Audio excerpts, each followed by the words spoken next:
kita nggak boleh juga nyinyir, nggak boleh zolim, ya, nggak boleh memojokkan dia. Kenapa?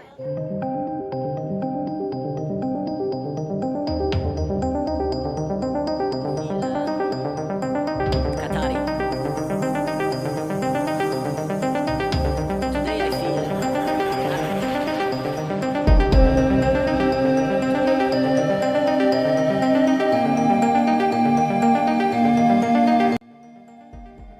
Gara-gara FIFA rencana tunjuk Indonesia jadi tuan rumah Piala Dunia, Malaysia tak terima dan langsung protes. Malaysia dan legendanya banyak bacot sampai berani sebut Indonesia begini. Namun sebelum kita lanjut ke berita terlengkapnya, alangkah baiknya bagi kalian untuk menekan tombol like terlebih dahulu. Dan yang belum subscribe, tolong subscribe channel ini dulu, karena satu like dan satu subscribe dari kalian itu ternyata bisa menambah pundi-pundi pahala untuk kalian. Dan bagi orang baik yang sudah subscribe dan like channel ini, saya pribadi ucapkan terima kasih dan yuk, langsung saja kita ke pembahasannya. Keamanan Piala Dunia tidak hanya soal polisi dan militer. Keamanan Piala Dunia adalah soal kerjasama lintas negara, pertukaran intelijen global, legitimasi diplomatik, dan kepercayaan internasional. Saat Amerika menjauh dari PBB, FIFA kehilangan satu elemen krusial, jaminan koordinasi global yang utuh. Ini bukan teori atau opini, ini logika institusi internasional. Amerika hari ini adalah negara beresiko tinggi. Bukan karena tidak mampu, tetapi karena terlalu banyak variabel yang tidak terkendali.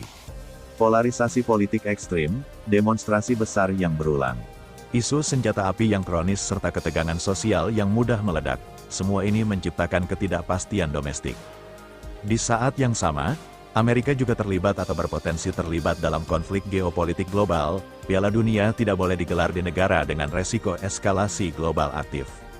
Satu insiden besar di Amerika Serikat langsung menjadi isu dunia, langsung politis, dan langsung bereskalasi karena Amerika adalah pusat politik global.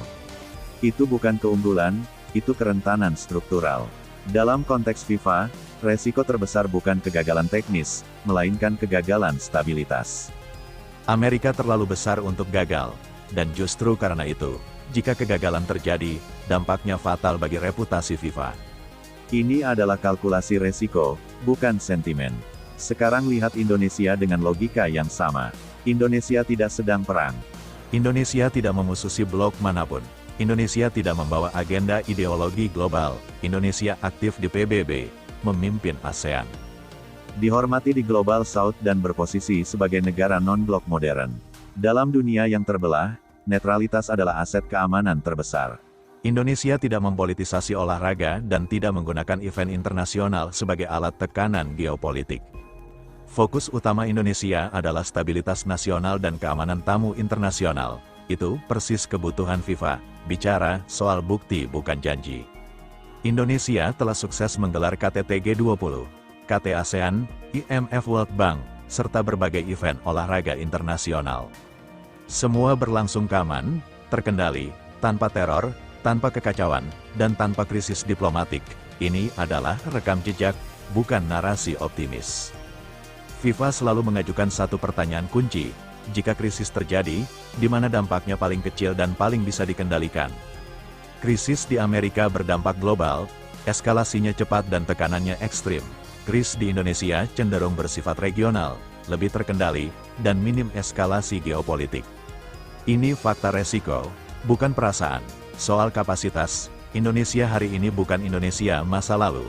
Stadion baru dan renovasi standar FIFA sudah tersedia. Bandara internasional tersebar di banyak kota. Transportasi massal modern berkembang pesat. Pengalaman logistik nasional skala besar sudah teruji. Relokasi bukan berarti membangun dari nol. Relokasi berarti memindahkan pusat turnamen ke wilayah yang lebih stabil secara geopolitik. Dan waktu persiapan masih memungkinkan. Ada satu faktor penting yang sering diabaikan, legitimasi moral tuan rumah. FIFA pasca Qatar sangat sensitif terhadap citra global, tekanan internasional, isu keberlanjutan, dan kerja sama global. Amerika menarik diri dari Badan Iklim dan menolak konsensus global memicu kritik internasional. Indonesia bersikap kooperatif, fleksibel, dan tidak konfrontatif. Secara nilai dan arah kebijakan luar negeri, Indonesia lebih sejalan dengan wajah FIFA hari ini. Sekarang bicara soal warisan, Amerika Serikat tidak membutuhkan Piala Dunia untuk membangun sepak bolanya. Indonesia sangat membutuhkannya. Piala Dunia di Indonesia berarti percepatan transformasi sepak bola nasional, pembangunan jangka panjang, dan legasi FIFA yang nyata di negara berkembang. FIFA selalu mempertimbangkan dampak jangka panjang ini.